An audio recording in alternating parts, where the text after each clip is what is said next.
اور نفل کے بارے میں بڑی فضیلت آئی ہے۔ جب بندہ اللہ کی الفت، اللہ کی قربت طلبی، اللہ کی معرفت طلبی میں بندہ جب جستجو کرتا ہے، نوافل کی کثرت کرتا ہے، تو اللہ تبارک و تعالیٰ اس سے جب راضی ہوتا ہے تو اس کا مقام بلند کر دیتا۔ کتنا بلند کرتا؟ اللہ اکبر۔ آپ بارہا سن چکے ہیں، روایت میں آتا ہے کہ جب بندے کو میں مقبول کر لیتا ہوں، اس سے طرف مائل ہو جاتا ہوں، اس سے راضی ہوتا ہوں، تو میں اس کی زبان بن جاتا ہوں جس سے وہ کلام کرتا ہے، میں اس کی آنکھ بن جاتا ہوں جس سے وہ نظر بینی کرتا ہے، میں اس کے دست بن جاتا ہوں جس سے وہ کام کرتا ہے، میں اس کے پاؤں بن جاتا ہوں جس سے وہ چلتا ہے۔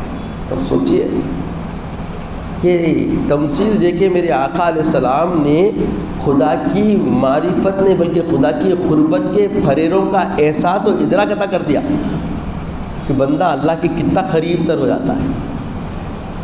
ایک معرفت کی آشنائی ہم کو اللہ کے رسول نے ایک عملی زندگی کے پہلوؤں سے، جو مادیت میں جو ہم سمجھ سکتے ہیں ہماری سمجھ کے مطابق، آقا علیہ السلام نے شرح فرما دی۔ تو رمضان المبارک کے روزے فرض ہے اور رات کا قیام کیا ہے بولیے؟ نفل ہے۔ تراویح وغیرہ جو پڑھنا ہے، اہتمام کرنا ہے، سنت موقع ہے، اس کا اہتمام کرنا چاہیے۔